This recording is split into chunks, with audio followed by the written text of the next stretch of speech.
veterans of, world wars. That's just a respect that they've earned in terms of seniority, in terms of age, in terms of their own struggle. And many Muslims participated in the Second World War with the British and stuff like this. So I think it's unfair to say, well, this seems to be a support of something going on for a few hundred years prior to that. It's misconstrued. Okay. Right, I think, has died from this, so we could just maybe discuss anything we've got. I don't think they can access. We can take out the usual. Oh, right, it's live there. Look No, it's not live. Oh, but right. Shall I take it? No, you can. No, it's all right. You can carry on. Sorry. And as I was saying, Your Honour. Right. So go on, lads. What's bothering you? So it's been so long. What's on your mind? Someone's in the final year already now. Are you done? Final year of what? Almost done. Isn't Hassan College as well? Hassan, doing it, man, doing it. Are you doing this fourth year? Wow, mashallah, what books? Doing Tafsir Jalalain and Mishkat. Oh, wow. Inshallah. So go on, you must have an ilmi question. Burning away now. Nothing. He knows everything now. Knows everything. That's true ilm. Brother, how's it going? Alright, good man, good. How's it going? What's you want to share any? Basically, I've heard a story of someone who left Islam. Okay. And the reason why he left Islam is because It's like I have a friend. Scenario. I'm asking for a friend. the reason why he left Islam, he says that Islam is an impractical religion. The reason being that there's never been consistency amongst the scholars of Islam ever. For example, you'll have one scholar, he'll have a belief that says, if you believe in this, you're an innovator. So that will take out so many scholars of Islam because they have that belief. Another scholar would say, no, he's not an innovator. So another question is... That's our next question. That's a in the matters of fiqh, for example, one scholar says haram. All those scholars are sinful because they say it's permissible. So they say, why is it never been any consistency? See, I think what you mean is like they've been consistently inconsistent. I mean, they've been. What you mean by that is why is there a difference of opinion? Because obviously those who are following one stream would always be consistent with that stream. But you're asking why is there like no uniformity? It's not just a difference of opinion. It's Not just. according to this, every scholar, according to one scholar, is an innovator. Wow. Wow. What a paradox. So meaning there's never been a true Muslim in the history of Islam.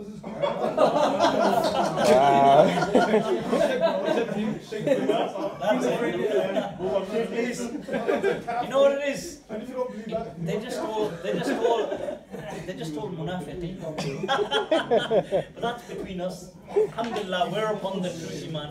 That's what happened with don't listen to Shabbai was the next question. Did you answer Maggie's question about infinite torture? Yeah, I did say that God doesn't have to Oh, did you? punish. Sorry. But Sheikh, sorry to interrupt you, but doesn't Rasulullah say that? Just to answer the problem. Right. He's thinking like, have I gone invisible again? He's thinking like, why does this happen to me in life? This is so consistent. Why does everybody ignore me consistently? Right, so right now, I don't know if that's necessarily a problem in saying, like, I understand, I recognize the problem that you're saying, that there is no scholar except somebody has condemned him, or that thought. True, but that doesn't mean one of those thoughts can't be true. Like, if we all have, like, let's say there was a mathematical equation going on here, and we all came up with an answer that was different.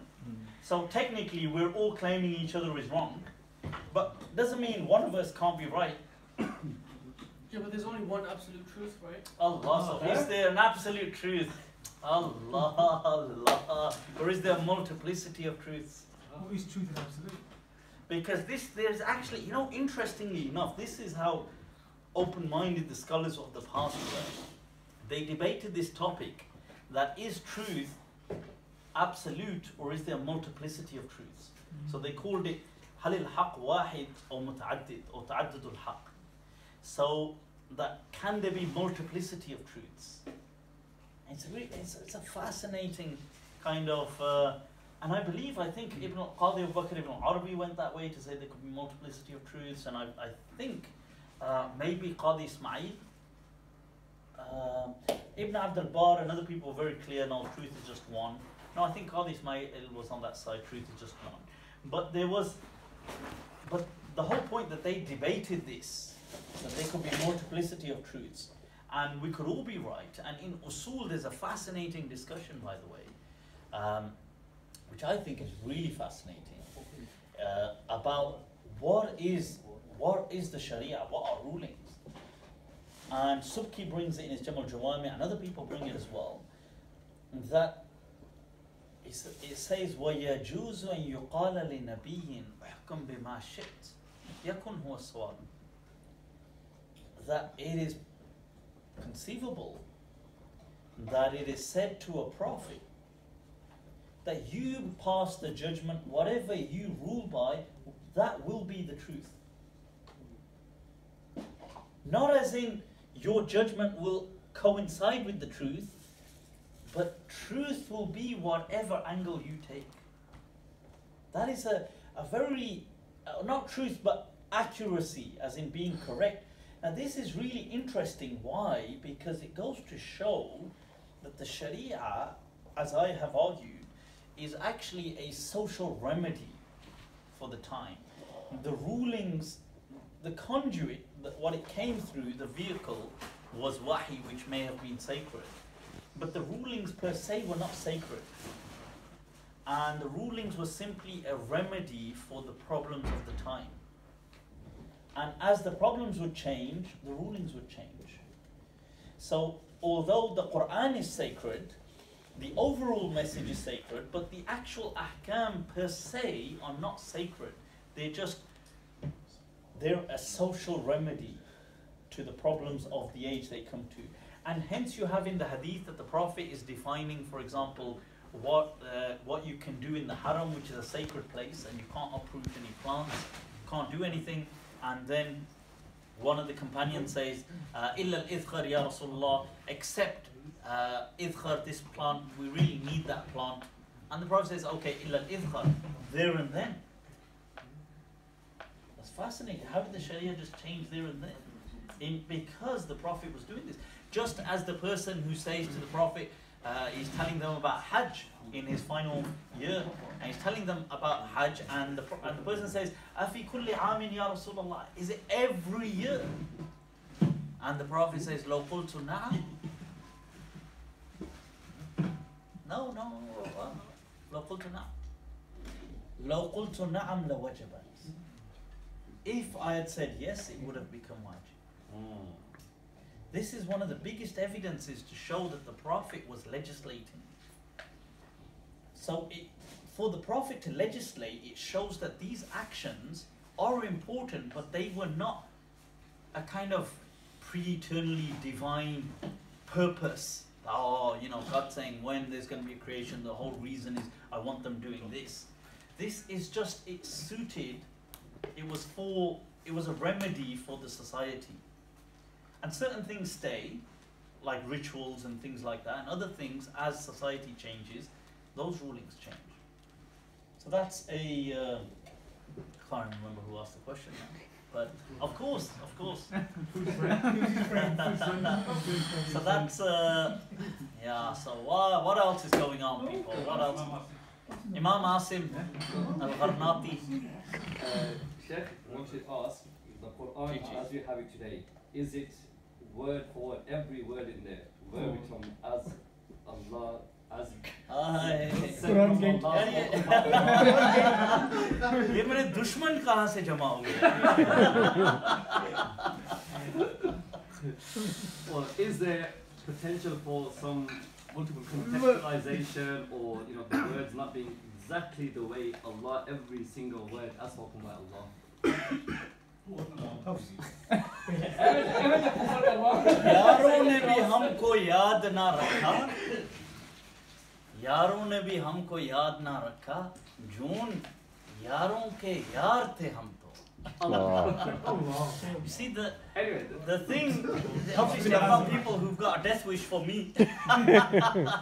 The Quran, we believe the Quran to be the way it was revealed. Exactly. Exactly.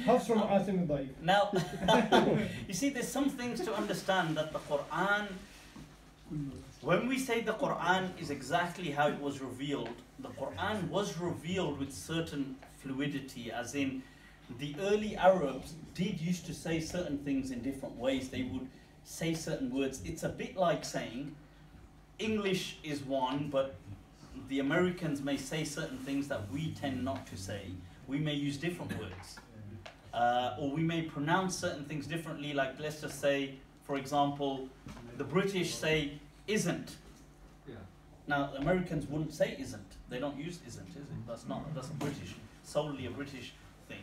So they use ain't. They may say is not, but they don't tend to use isn't. Now, that's an example that they would read things in the tongue that they had.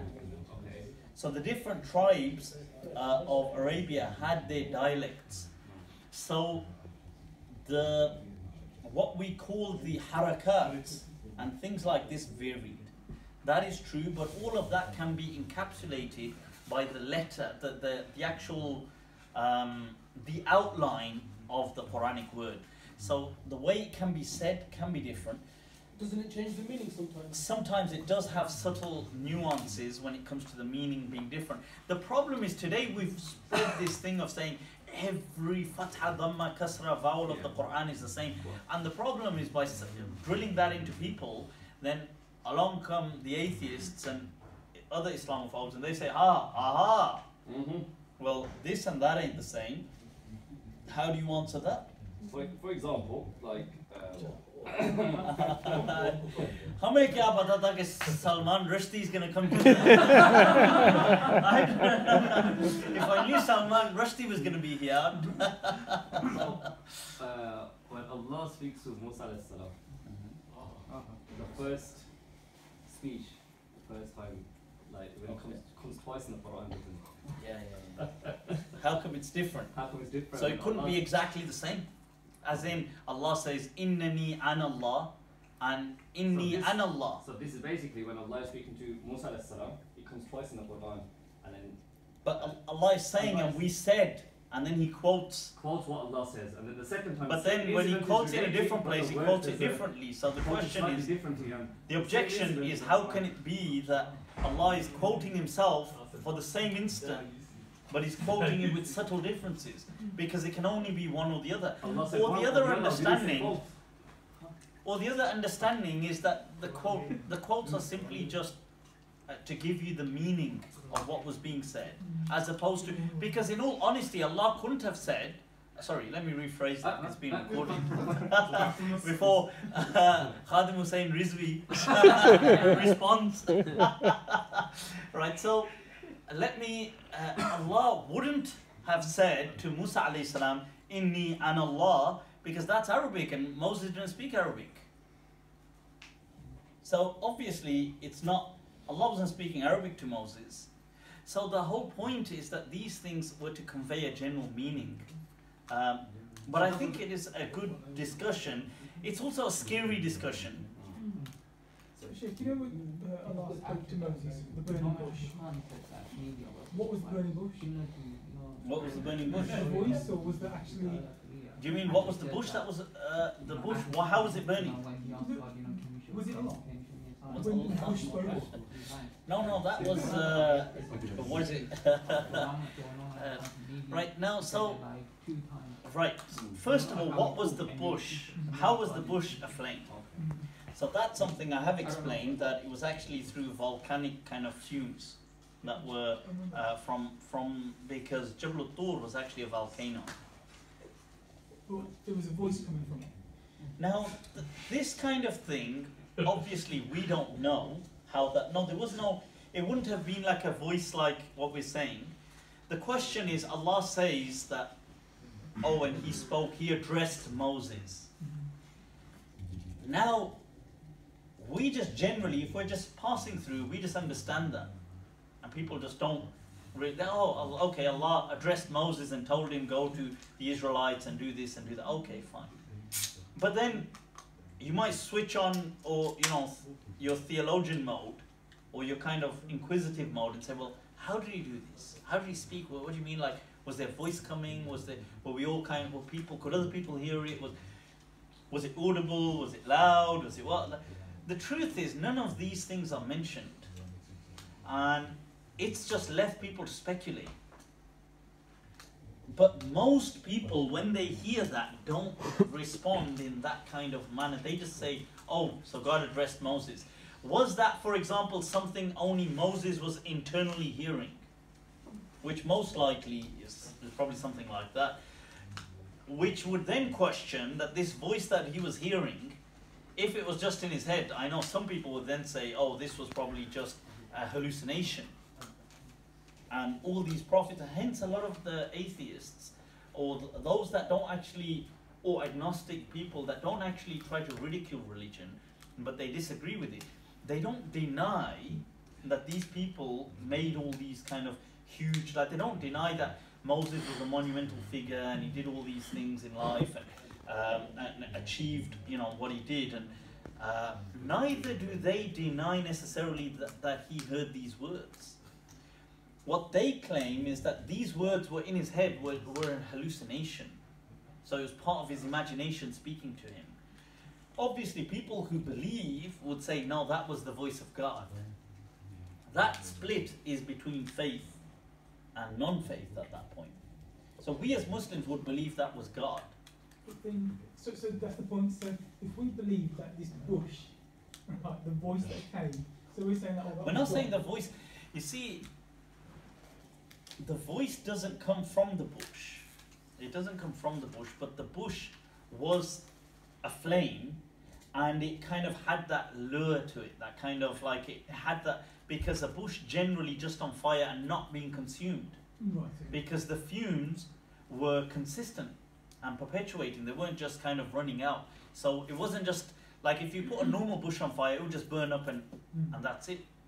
Wither away. But this didn't. It was just continuously a flame, which had a kind of lure to it. Now, there's different narrations about whether he says, let me go get some fire, let me go do something. But it's at this point where he hears a voice that tells him, that go back to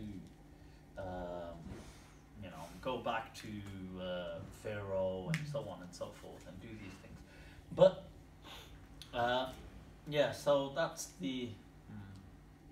I have two questions. Go for it. If that's okay. In one of your videos, say them and then just answer them. Well, actually, this is actually a in one of your videos. Have you got much battery on your phone? No? No? What is that? No, because I was going to say we could just log in and let some of it go, but Jello will wrap it up Finish anyway off soon. now, Yeah, yeah, we'll yeah. wrap it up. Cool. But yeah, carry on. Sorry, you got two questions. Yeah. Why don't you just give us the answers? Let us guess the questions. So in one of your videos, you said that in paradise, some of the rewards were like they were especially for the people who the Quran was revealed to first. So like for example, Oh, like rivers of honey and milk and alcohol and yeah, like for example, Rivers of women. what Like- movie are you watching? like for example, Please. like for example, وَدَانِيَةٌ عَلَيْهِمْ ظِلَالُهَا, and you said that it because Zanitun alayhi. Hmm? Kutufa? No. yeah. Yeah, Kutufa. Yeah, and you said that is because the 7th century David, when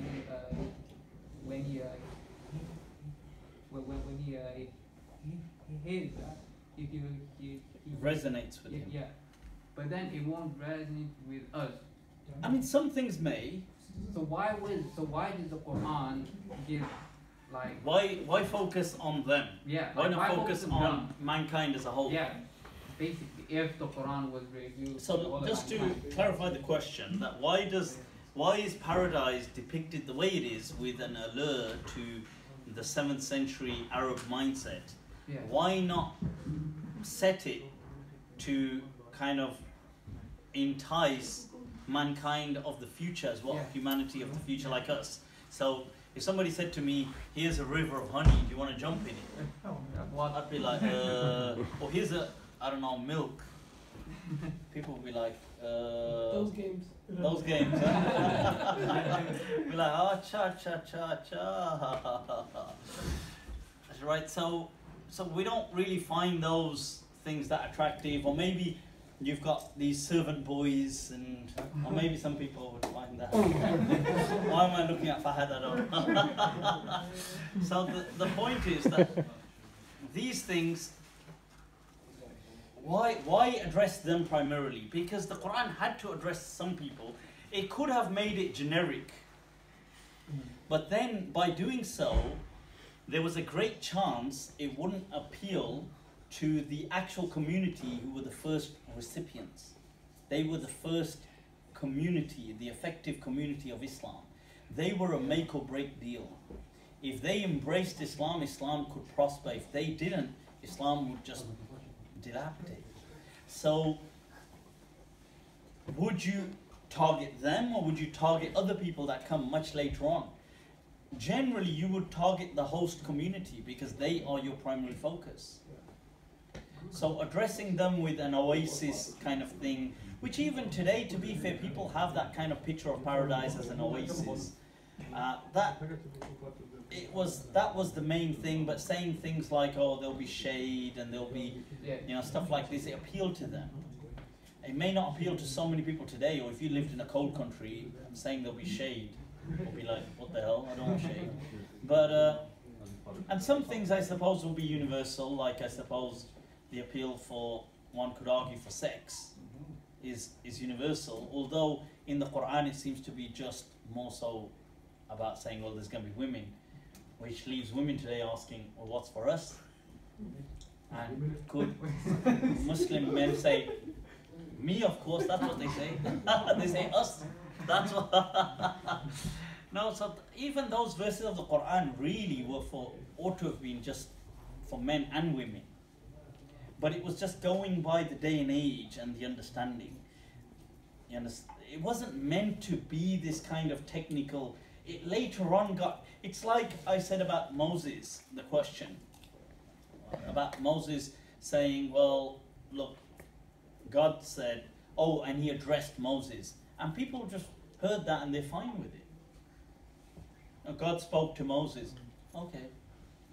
And then along came that very technical mind. Oh, was it audible? Was it loud? Was it surround sound? Was it could other people hear it? Was it in his head? Was it in what language? So these kind of questions were never, and then people came up with answers. So the same thing, like Allah's mentioning paradise, it was never really meant to become this technical thing, and then people later on, oh, so if a wife dies, and she's had many husbands, which husband is she with, and who's the this and that, and this becomes this, oh, so she's going to be with the last husband, and she's going to be like, no, that's what Allah, what is it? Dastan khatam hone wali. Tum meri aakhri mauka. This is it, you're stuck, right? The story's coming to an end, that you're my final love. I think, wow, what an epic poem, people. Because if you think about it, on one hand, he's saying to this woman, that you're not my only love. Look at the brutality of the truth. There's been so many. So on one hand, there's been so many. But life is coming to an end. Oh, but you are my final love. Leaving the person a bit confused. On one hand, feeling good. On the other hand, thinking, well, but I'm not the only one. That's what poetry does, people. That's what